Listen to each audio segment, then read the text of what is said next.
qual è il valore della nostra vita. Signore, quanto valgo davanti a te? La risposta è molto più semplice di quella che noi pensiamo. La mia vita e la tua vita valgono tanto la crocifissione di Gesù. Quindi ha un valore molto alto, ha un valore altissimo. E noi ci arrovelliamo il cervello, no? Ci strappiamo i capelli a volte perché diciamo: ma Signore, ma guarda, quello là ha delle belle caratteristiche, come vorrei essere come lui, no?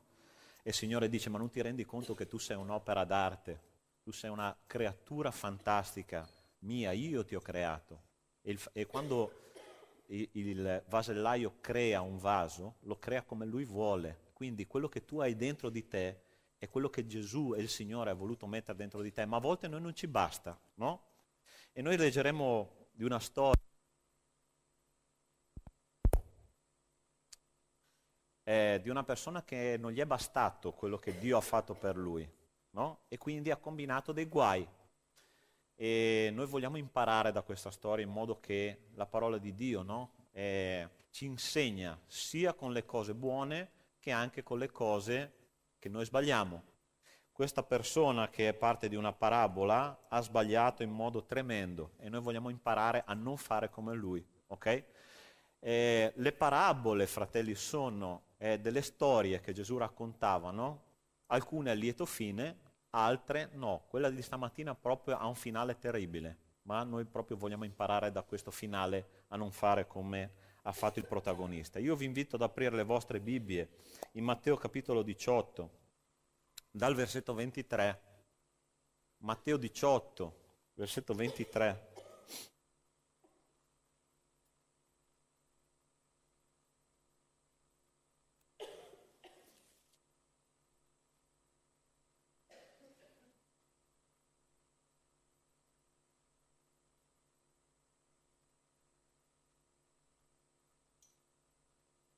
Dice così la parola di Dio. Perciò il regno dei cieli può essere paragonato a un re che volle fare i conti con i suoi servi. Avendo cominciato a fare i conti, gli fu presentato uno che era debitore di 10.000 talenti. E poiché quello non aveva i mezzi per pagare, il suo signore comandò che fosse venduto lui con la moglie, i figli e tutto quanto aveva, e che il debito fosse pagato. Perciò il servo, gettatosi a terra, gli si prostrò davanti dicendo: Signore, abbi pazienza con me e ti pagherò tutto. Il signore di quel servo, mosso a compassione, lo lasciò andare e gli condonò il debito. Ma quel servo, uscito, trovò uno dei suoi conservi che gli doveva 100 denari e afferratolo lo strangolava dicendo: paga quello che devi. Perciò il conservo, gettatosi a terra, lo pregava dicendo: abbi pazienza con me, ti pagherò tutto. Ma l'altro non volle, anzi, andò e lo fece imprigionare finché avesse pagato il debito. I suoi conservi, veduto il fatto, ne furono molto rattristati e andarono a riferire al suo signore tutto l'accaduto. Allora il suo signore lo chiamò a sé e gli disse: servo malvagio, io ti ho condonato tutto quel debito perché tu me ne supplicasti. Non dovevi anche tu avere pietà del tuo conservo come io ho avuto pietà di te? E il suo signore, adirato, lo diede in mano degli aguzzini, fino a quando non avesse pagato tutto quello che gli doveva. Così vi farà anche il Padre mio celeste se ognuno di voi non perdona di cuore al proprio fratello le sue colpe. Preghiamo. Signore Dio nostro, questo testo biblico ci parla del perdono, Signore. Il perdono non solo con la mente, ma dice la tua parola nell'ultimo versetto, il perdono del cuore, di cuore. Signore, che tu possa insegnarci questa mattina cosa significa la parola perdono. Perdono che viene da te, dal tuo trono di grazia, e il perdono che noi dobbiamo riversare sui nostri simili. Perché c'è un Signore un avvertimento molto grande, molto forte e molto triste, perché se noi non perdoniamo, c'è scritto, tu stesso, Signore, ci metterai in una prigione di sentimenti, una prigione di veramente di sensazioni brutte, finché non avremo pagato fino in fondo. Questo non lo vogliamo, Signore, ma vogliamo la tua libertà. Grazie, Padre, per questo testo. Aiutaci, Signore, a interpretarlo alla realtà della tua Chiesa e sta in mezzo a noi, Signore, nel nome di Gesù. Amen. Il regno dei cieli. Quando noi parliamo del regno dei cieli, noi non parliamo di una cosa che è nel futuro, parliamo di oggi e qui, no? Oggi noi, riunendoci qua, siamo nella sala del Re, no? Siamo nella sala del regno dei cieli. Ogni credente che è qua stamattina ha il compito, e questo ce l'ha lasciato il Signore in Matteo capitolo 28, nell'ultimo capitolo di questo Vangelo, espandere il regno dei cieli, no? Andate, predicate, battezzate. Questo pin che qua si continua a sganciare. Quindi il regno dei cieli è qui, è oggi. E a un certo punto c'è scritto in questo testo biblico che il regno dei cieli è simile a un re che un giorno vuole fare i conti con i suoi servi. Non so se c'è in tante altre parti del mondo questo detto, no? Ma in Italia è una cosa certa. C'è un detto che dice ogni nodo viene al pettine, è vero o no? C'è qualcuno che comincia a passare il pettine, mia moglie è parrucchiera, io so come funziona, no? Quando comincia a passare il pettine, arriva in fondo che ci sono i nodi dei capelli, comincia a far male, no? Ma questo re che voleva fare i conti, ha cominciato a fare i conti. E fratelli, vi do una brutta notizia, è la prima brutta notizia della giornata. Ci sarà un giorno in cui, perché il Signore è molto paziente, no, con noi, in cui il Signore comincerà a fare i conti con i suoi servi, comincerà a fare i conti con ciascuno di noi, comincerà a fare i conti della nostra vita, comincerà a analizzare passo per passo tutto quello che noi siamo, tutto quello che noi abbiamo dentro, tutto quello che noi abbiamo fatto, tutto quello che noi non abbiamo fatto, quello che abbiamo pensato. E quel re, in quel giorno, che non sarà il giorno del giudizio, ma potrebbe essere anche oggi, ci chiamerà al suo cospetto. E noi dovremo rendere conto di un debito o di un credito che noi avremo nella presenza di Dio. Questo servo, che a un certo punto è stato, come si dice qua, cagnato, no? È stato beccato in flagrante, il Signore questo re ha cominciato a fare i conti e ha scoperto che c'era un debito di 10.000 talenti. Non so se qualcuno di voi sa cosa significa questo, ma questa è la paga di un operaio giornaliero là in Palestina del tempo di Gesù, di 200 anni di lavoro ininterrotto senza sabati e domeniche. Okay? Perciò per ripagare un debito di questo tipo, questo operaio avrebbe dovuto sicuramente lavorare per 200 anni, okay? Senza sabati e domeniche, tutti i giorni, per 24 ore al giorno. Voi potete immaginare che debito enorme che questo operaio aveva, no? E questo operaio a un certo punto, resosi conto di questo grandissimo, enorme debito che aveva nei confronti del suo re, si butta a terra e comincia a strapparsi i capelli, a disperarsi, no? E dire, Signore, re, mio re, perdonami, guarda, io ti ripagherò tutto. Questa è una espressione che poi analizzeremo meglio, no? Ti ripagherò tutto, no? Fantasia. Fantascienza. Ti ripagherò tutto. Ma il re, mosso con passione, dice questa parabola, a un certo punto cosa fa? Mosso con passione, perdona tutto il debito a questo servo, ok?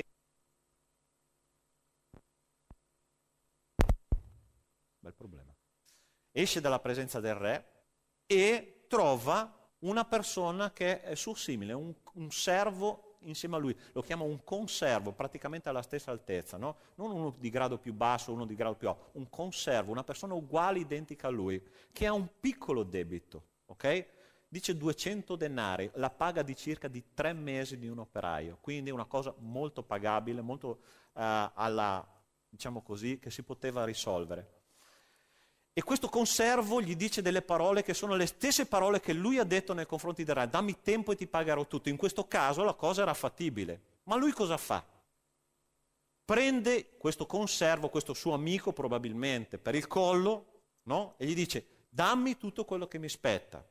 E non contento lo fa sbattere in prigione, e quindi il re a un certo punto comincia a capire che c'è qualcosa che non è funzionato nella vita di questa persona, lo chiama al suo cospetto e gli dice: ascolta, ma io non ti ho perdonato tutto il tuo debito, come mai tu che avevi un debito così grande con me, io ti ho lasciato andare libero, ok?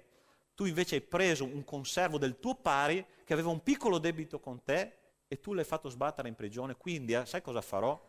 Io ti prenderò e ti manderò in prigione come tu hai fatto con il tuo conservo, e quindi pagherai tutto il tuo debito finché non sarai uscito. Fratelli, questa non è una storia a lieto fine, anzi, lieto fine non c'è proprio, è una storia che finisce molto male, ma è una storia che ha a che fare con il perdono. E oggi parleremo proprio del perdono.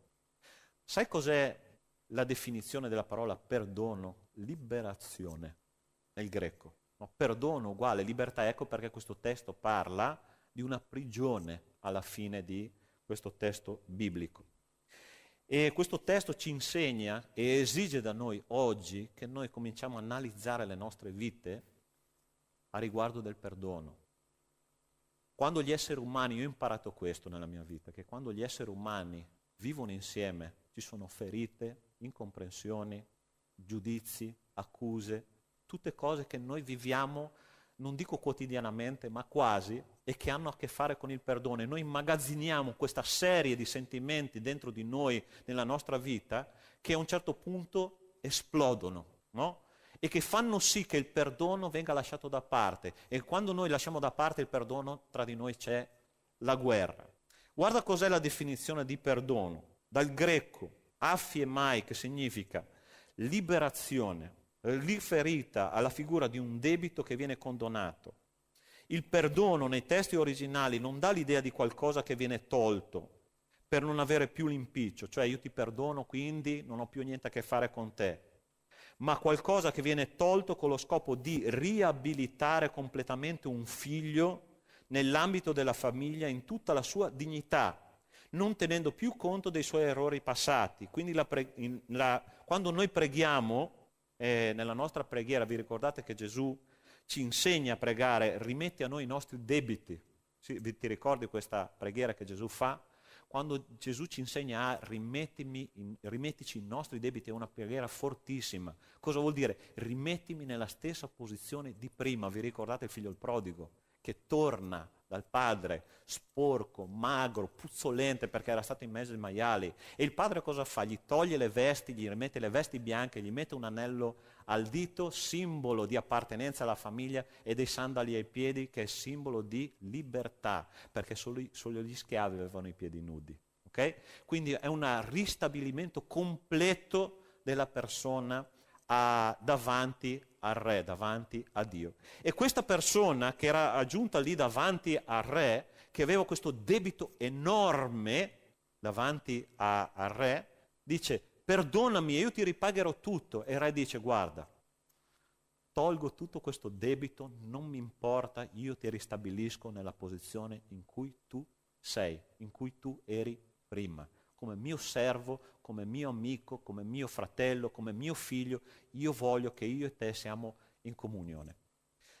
Ma vi faccio una domanda: secondo voi questo uomo ha capito il condono del debito che il Signore gli ha dato, che il re gli ha dato?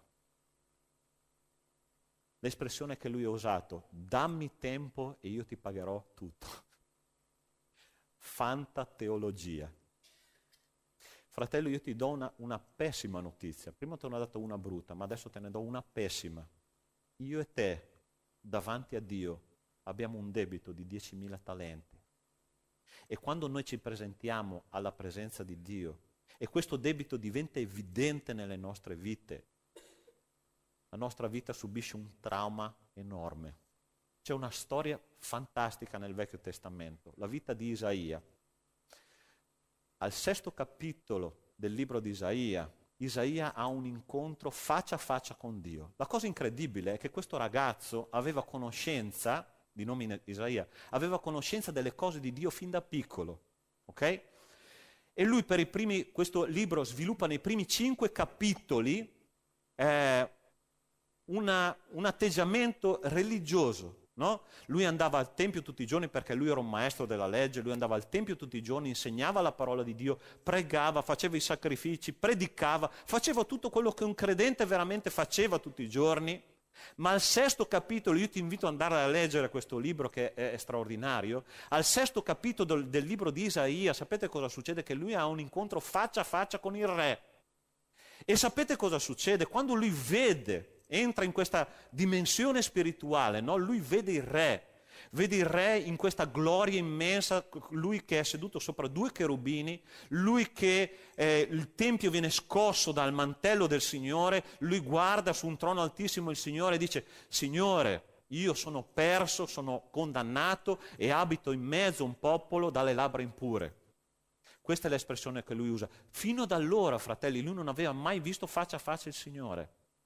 Ma oggi potrebbe essere il giorno, fratello e sorella mia, che tu vedrai faccia a faccia il Signore e il Signore ti dirà: caro il mio amico, caro il mio figlio che sei qua, hai un debito con me di 10.000 talenti. Tante volte sapete cosa facciamo noi fratelli? Come dei veri e propri religiosi. Signore, dammi tempo e io ti ripagherò tutto. Col Signore noi non possiamo ripagare nulla. Ma c'è una buona notizia finalmente, né? Perché prima ti ho dato la brutta, poi quella pessima, ma adesso c'è quella buona. C'è una cosa che ha detto Gesù, è le ultime parole che Gesù ha detto sulla croce, poco prima di tornare al Padre, no? Lui ha detto, in greco si pronuncia così, questa parola finale che lui ha detto: tetelestai. Sapete cosa vuol dire? Pagato pienamente. C'è una buona notizia per te. Il tuo debito è pagato pienamente dalla croce di Cristo. E oggi tu puoi essere completamente libero da quello che ha pesato sulla tua vita fino ad oggi. Sensi di colpa. Tutto quello che tu hai fatto nel passato, tutto quello che tu sei stato, tutto lo sporco, no? È stato pregato prima, fratello Nicola, Signore, togli tutto lo sporco dalla nostra vita. Io ti dico una cosa, carissimo, la tua sporcizia è stata buttata in fondo al mare, come dice la parola di Dio, e c'è un'espressione bellissima che una sorella in Cristo una volta ha detto, e il Signore ci ha messo una boa sopra galleggiante con un cartello che ho scritto su: vietato pescare. Nessuno andrà a ripescare le tue sporcizie, perché il debito è stato pagato fino in fondo dalle ferite del tuo Signore. E c'è la parola di Dio, ci dice in Isaia capitolo 53, che mediante le sue ferite io e te siamo stati guariti. Questo uomo non ha capito tutto questo. Si metteva in testa e si stava mettendo in testa che lui poteva fare qualcosa per piacere il Signore. Ma la parola di Dio ci informa oggi, fratelli, che il Signore è venuto per i malati e non per i sani. Se tu che sei qua oggi stai tentando in qualche modo di piacere il Signore con l'iperattivismo religioso, ci sono quelle persone nella Chiesa, ci sono le tre I che sono i veleni della vita cristiana. La prima si chiama I, è la indipendenza, non dipendere da Dio, ok? Proprio il modo che noi abbiamo di atteggiarsi con la vita cristiana, l'indipendenza, Dio da una parte, io dall'altra, separo la Chiesa dalla vita comune. L'altra è la iperattività ecclesiastica, la seconda I, no? Sai quei fratelli e quelle sorelle che vogliono essere in tutti i ministeri? Vogliono fare tutto, vogliono gestire tutto, e voglio stare di qua nella lode, e voglio di stare di là nella preghiera, e voglio stare di... Gestire, no? Gestire perché, fratelli? Perché l'iperattivismo è avere tutto sotto controllo. Questo uomo qua era un iperattivista. Lui ha fatto un sacco di cose nella presenza del re, ma cosa ha fatto? Ha fatto un sacco di debiti. Perché una persona che non aveva capito che cosa significava essere nella presenza del padrone. Il padrone ti dà una, due cose da fare al massimo, perché lui sa che tu sei portato per quella cosa. E questo uomo aveva sviluppato un debito di 10.000 talenti e non se ne stava rendendo conto. Quando il re l'ha liberato non si è reso conto di quello che il re ha fatto nella sua vita. 10.000 talenti condonati. E quindi quando lui non si è reso conto, sapete cosa ha fatto? È uscito dalla presenza del re e ha trovato questo suo conservo, questo suo fratello, chiamiamolo così oggi, diamogli una connotazione ecclesiastica oggi, no? 300 denari di debito, una sciocchezza, 3 mesi di lavoro, avrebbe potuto ripagarli senza problemi. Ma questo uomo non si accontentava di quello che il re aveva fatto con lui, no? Lui voleva prenderlo per il collo. Pagami il debito. Prova a trasportare questo atteggiamento nella famiglia, nella chiesa, no? Ci sono mogli che non hanno capito che il marito è stato salvato condonando 10.000 talenti e lei è stata salvata con un condono di 10.000 talenti e vanno dal marito, prendono per il collo e dammi quello che mi spetta. È vero o no? Avete mai visto queste scene nelle famiglie? Marito fa lo stesso. Dammi quello che mi spetta, moglie. Ma io dico, ma non ti rendi conto che il Signore ti ha condonato 10.000 talenti? Figlio, dammi quello che mi spetta. E il Signore ti dice, ma ti ricordi che ho condonato a te 10.000 talenti? Come mai tu ti lamenti che quello lì ha 300 denari di debito con te? A volte noi non sappiamo che cos'è la misericordia di Dio, a volte noi ci comportiamo, fratelli, come dei religiosi. Stiamo facendo una discussione in altre comunità, no? Se è giusto prendere o no la Santa Cena prima del battesimo o dopo del battesimo. E io dico, Signore, ma dove è arrivata la tua Chiesa? Regole, no? La cena libera, gente, quando uno si sente libero davanti a Dio di prendere la Santa Cena, che sia battezzato o no, dove c'è scritto nella parola di Dio che una persona deve prendere la Santa Cena dopo che è stato battezzato? Dove? Dove? Ma noi vogliamo mettere delle regole, no? Le nostre chiese, fratelli, a volte sono diventate delle chiese religiose. E a volte la cosa che mi fa più male di tutti, quando io sento, no? Un cristiano non può provare sentimenti di odio, di vendetta, di rancore, di questo, di quell'altro. Io mi metto le mani nei capelli e dico, gente, dove sono capitato?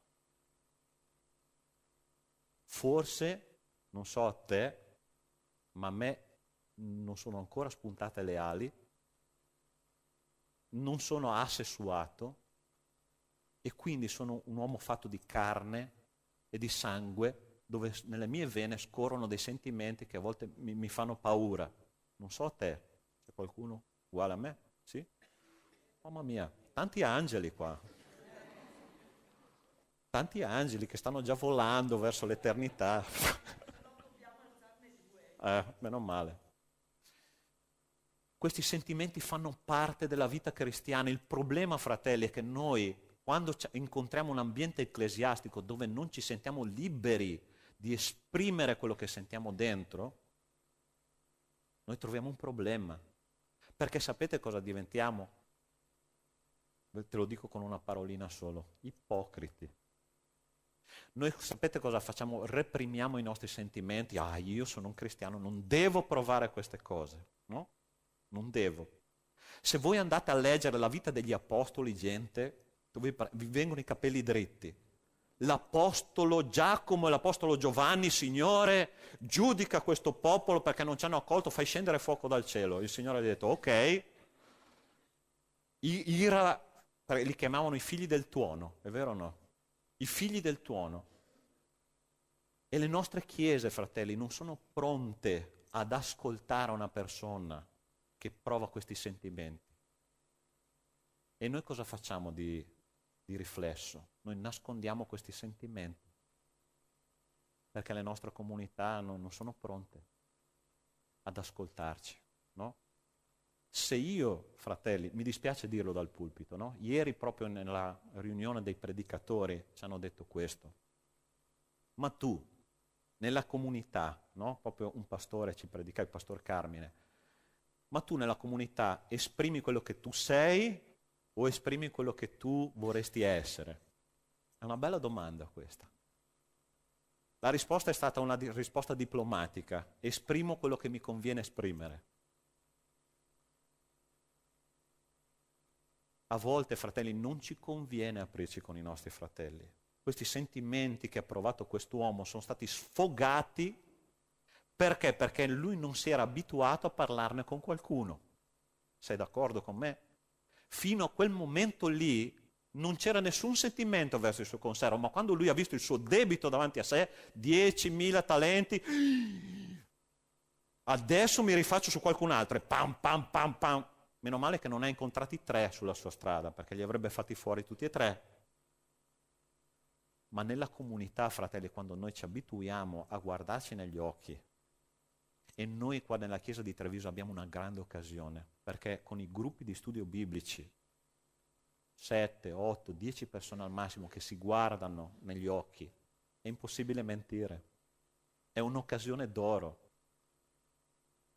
E quando noi ci apriamo con gli altri, dice la parola di Dio, Giacomo capitolo 5, dice, confessate i vostri falli gli uni agli altri e pregate gli uni per gli altri affinché siate, ripetetelo un po',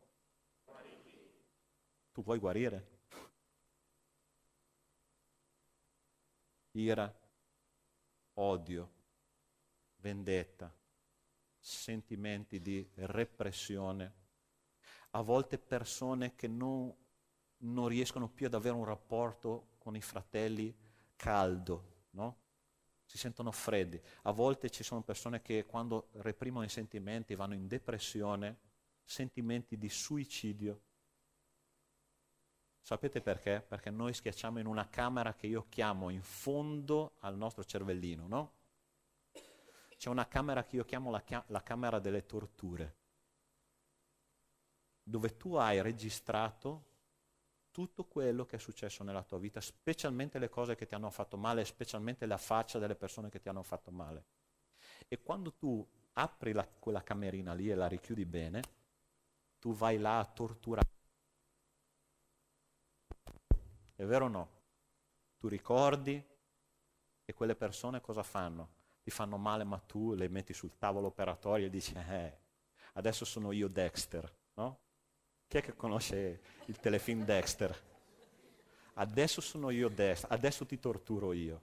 E tutto rimane qua, fratelli, nella tua mente, nel tuo cuore, e questo ti fa male. Questa persona ha preso il suo conservo, cosa ha fatto? L'ha fatto sbattere in prigione, l'ha fatto fare giustizia, ha detto io voglio tu, l'ha preso per il collo. Ti voglio dire una cosa stamattina. Ascolta bene questa frase che io ti dico stamattina. Ok? Ti voglio dire, te la leggo come l'ho scritta perché voglio che tu la registri bene. Che se tu oggi chiedi conto e giustizia a Dio per causa del piccolo debito che gli altri hanno con te, Dio sarà costretto dalla tua richiesta a chiedere conto e giustizia del tuo debito con Lui. Hai capito? Oggi Dio ha usato compassione con te condonandoti i tuoi 10.000 talenti di debito. Ma se tu insisti con il debito dei 100 denari, Lui esigerà tutto il tuo debito fino in fondo. È quello che Dio ha fatto col suo servo ed è quello che farà con me e con te se non perdoniamo col cuore di chi ci ha ferito. Se tu costringi Dio a usare giustizia, Lui userà giustizia con me e con te. Sei pronto per questo? Nessuno parla. Perché la cosa interessante, fratelli, è che Dio ha 2 caratteristiche principali. La prima è l'amore, la compassione per ciascuno di noi. Ma la seconda è la giustizia. Oggi qua sulla terra, da quando Cristo è morto fino alla fine dei tempi, fino al giudizio universale, e non a caso si chiama giudizio, quale delle due trionfa? La misericordia, la grazia e l'amore, ok? Fino all'ultimo giorno della storia di questa terra trionferà l'amore, ma ci sarà l'ultimo giorno che tutti noi saremo chiamati davanti al trono bianco della giustizia di Dio, e da lì in poi la misericordia passerà in secondo piano e trionferà la giustizia. C'è una cosa che succede, che se io e te continuiamo a chiedere giustizia a Dio delle persone che ci hanno fatto male, l'ultimo giorno comincerà oggi. Dio comincerà a fare giustizia nella mia e nella tua vita, ma sei pronto a fare una cosa di questo genere? Sei pronto ancora a prendere per il collo tua moglie? Sei pronto ancora a prendere per il collo tuo marito, i tuoi figli, il tuo fratello che ti dice che tu ti ha fatto tanto male, e quando tu non consideri che è un debito di 100 denari, una cosa così piccola rispetto a quello che Dio e che questo Re meraviglioso ci ha condonato a ciascuno di noi, sei pronto? Considera bene quello che stai pensando e facendo. Perché, fratelli, questa storia non è finita bene.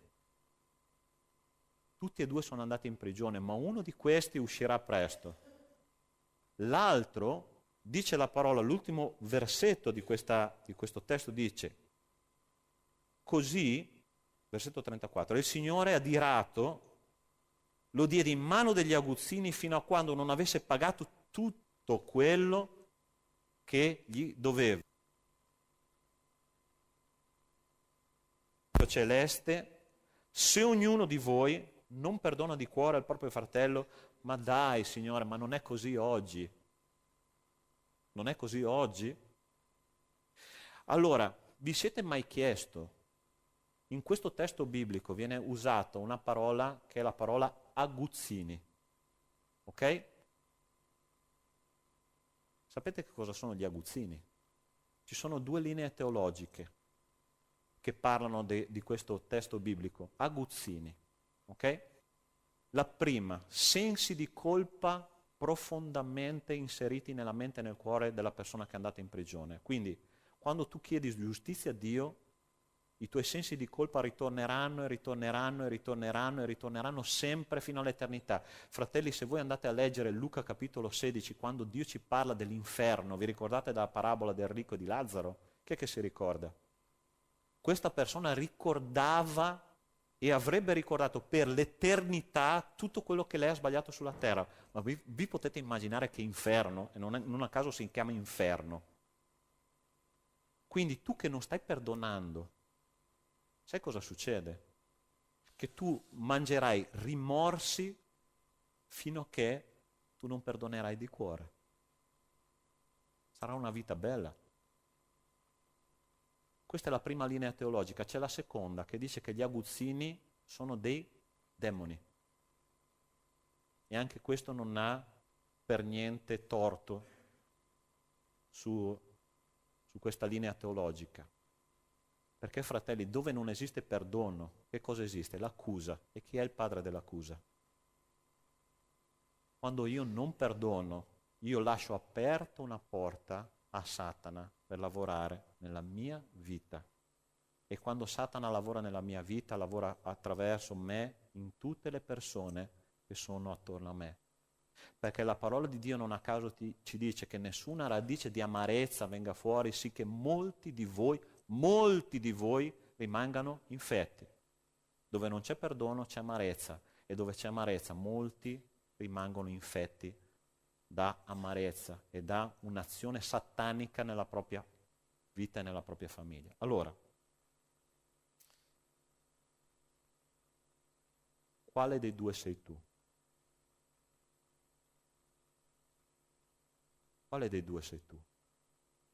Quello che vuole condonare o quello che vuole prendersi la responsabilità di non perdonare? Ci sono tante persone nella nostra vita che ci hanno fatto male, tante, ma noi dobbiamo ricordarci che Queste persone sono come noi, sono i nostri conservi. Anche noi tante volte abbiamo fatto male a queste persone. E soprattutto, fratelli, sopra ogni cosa noi dobbiamo pensare quale debito noi abbiamo avuto con Re dei Re e il Signore dei Signori, 10.000 talenti impagabili. Perché questo debito venisse pagato, Gesù, figlio di Dio, Dio fatto carne, è sceso dall'eternità sulla terra, è diventato come uno di noi, ha preso su di sé i chiodi della croce, su mani, piedi, ha sofferto tutto quello che noi dovevamo soffrire. E vi do l'ultima notizia brutta. La settimana scorsa ho visto La Passione di Cristo, no? Ho rivisto, dopo tante volte.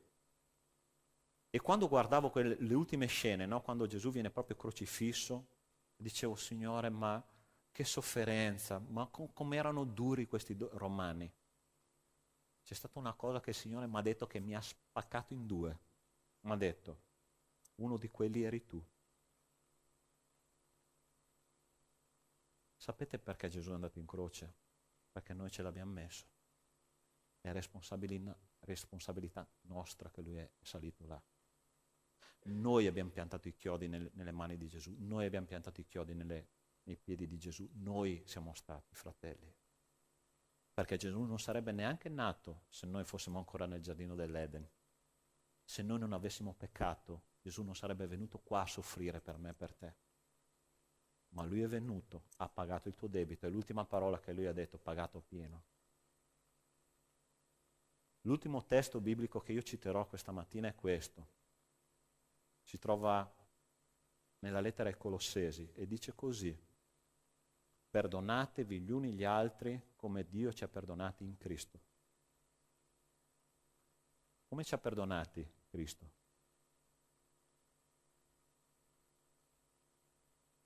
Braccia aperte.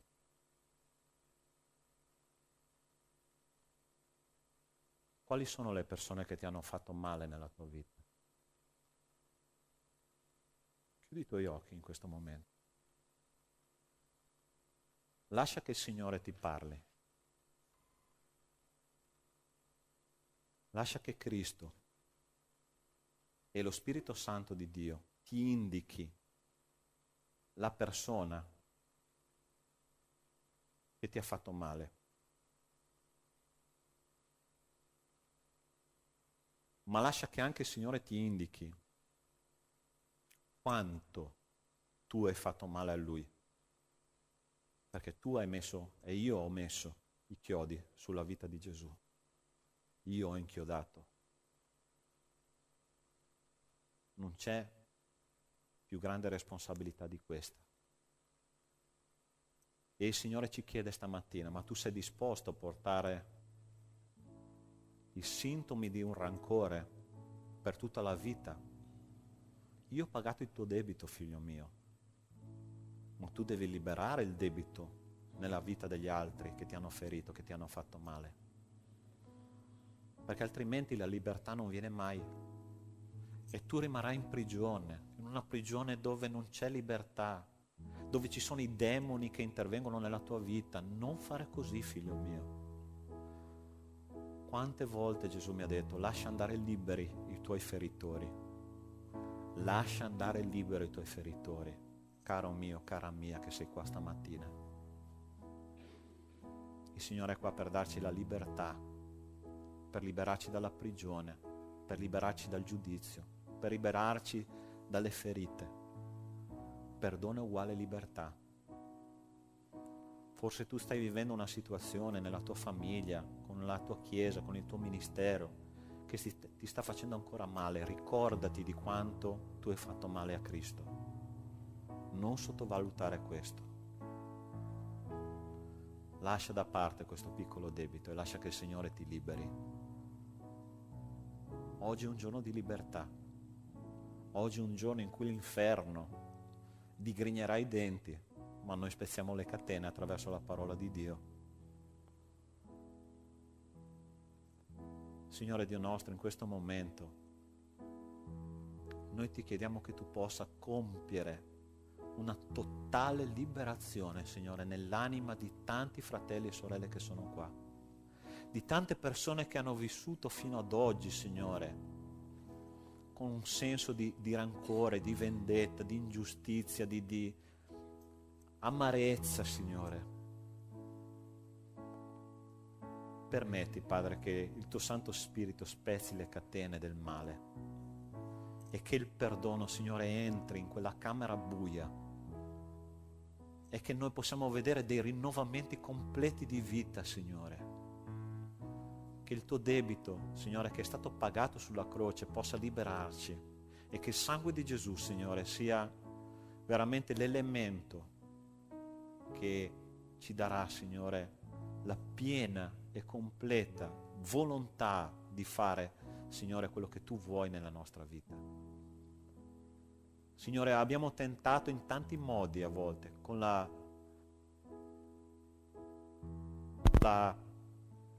compensando, Signore, la nostra mancanza di perdono con tante altre attività nella vita. Ma quello che conta è arrendersi, Signore, arrendersi davanti a te, arrendersi ai piedi della tua croce. È alla croce, Signore, che noi lasciamo tutto. Padre, oggi è un momento di riconciliazione con te e con le persone che ci hanno fatto male. Io ti chiedo che, se tu hai sentito che il messaggio era per te stamattina, io ti chiedo che tu possa alzare la tua mano e riabbassarla subito dopo, perché io voglio pregare con te e per te. Dio ti benedica, Dio ti benedica, Dio ti benedica, Dio ti benedica, Dio ti benedica nel nome di Gesù, Dio ti benedica. Guarda, il Signore vuole liberarti, non perdere questa occasione. C'è ancora qualcun altro che sente la mano pesante e che dice: pastore, non ce la faccio. Dio ti benedica là dietro, Dio ti benedica, Dio ti benedica. Non devi avere vergogna. Quante volte io ho dovuto chiedere al Signore: aiutami, Signore, a perdonare, perché io non ce la faccio da solo. Siamo una famiglia e la famiglia non ha vergogna di mostrare i propri sentimenti. C'è ancora qualcun altro? Dio ti benedica là dietro, Dio ti benedica là dietro. Gloria a Dio. Quando l'orgoglio crolla, fratelli, c'è una libertà spirituale che tu non ti immagini. Tu uscirai da questa sala oggi una persona diversa. Abbiamo pregato per questo e questo è successo. C'è ancora qualcun altro? Dio ti benedica nel nome. Non avere vergogna, fratello, non avere vergogna, perché ti dico una cosa: qualsiasi posizione, niente, sei come gli altri, sei come me, sei come il tuo fratello che è a fianco a te. C'è ancora qualcun altro che vuole la preghiera della Chiesa? Dio ti benedica là dietro. Amen, gloria a Dio. Amen. Alziamoci tutti in piedi, alziamoci tutti in piedi.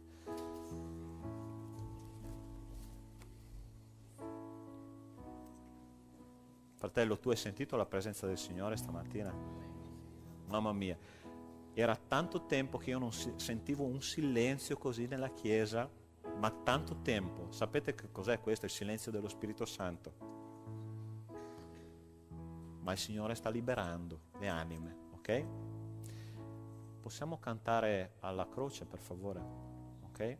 Mentre noi canteremo l'ultimo canto insieme, io ti invito a venire qua davanti, pregheremo insieme. Io scenderò da qua perché voglio essere in mezzo a voi, non sono niente di più, niente di meno che voi, e vi dico: ho predicato questo perché io ho vissuto nella mia vita, io ho avuto bisogno del Signore che mi liberasse, e quindi non avere vergogna di venire qua davanti. Noi pregheremo insieme perché il Signore possa veramente fare un'opera completa e che il Signore possa sigillare con il suo Santo Spirito questo momento, ok? Mentre tu ascolti questa canzone, vieni qua davanti che pregheremo insieme, ci prenderemo per mano e che Lui possa davvero farci uscire di qua con uno spirito completamente rinnovato.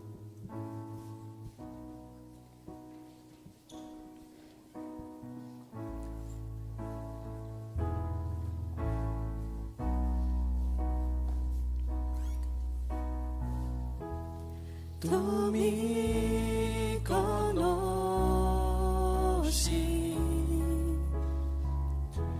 Signor mio Dio, anche quando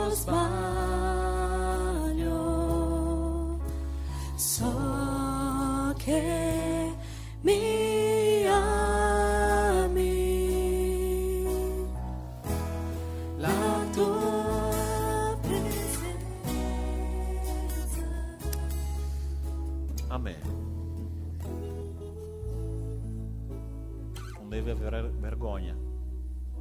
Il Signore non ha avuto vergogna di me e di te sulla croce. Era nudo, ferito. E Lui ha detto: io ti amo, figlio mio. Preghiamo che Lui possa veramente andare nella parte più profonda, più buia del nostro essere e darci quella libertà che forse è tanto tempo che noi aspettiamo, tanto tempo.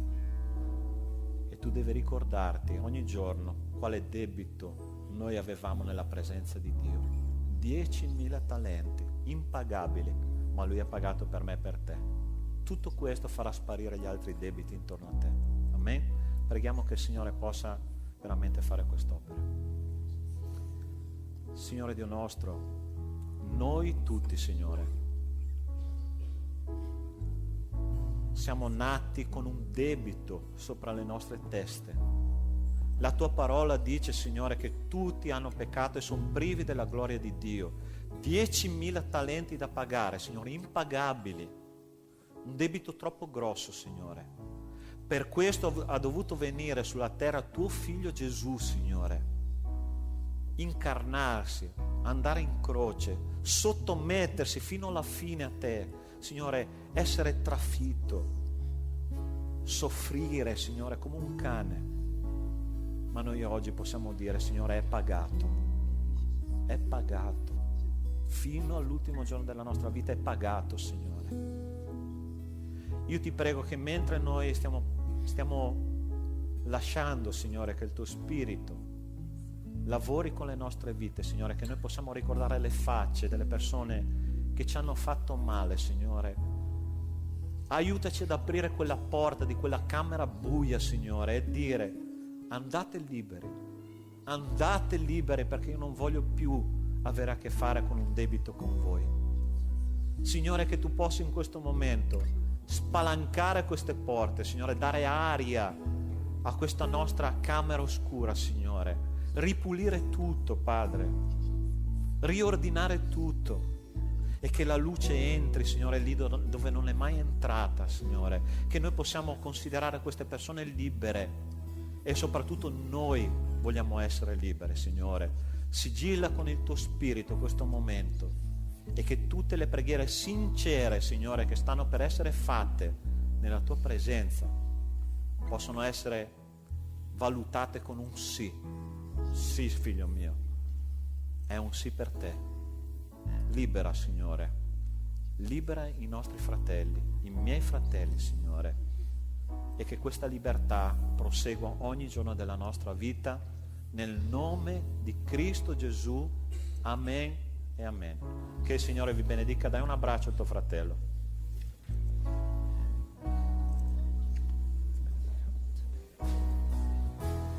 Alla croce adoro te, hai sparso il sangue tuo per me. No, non c'è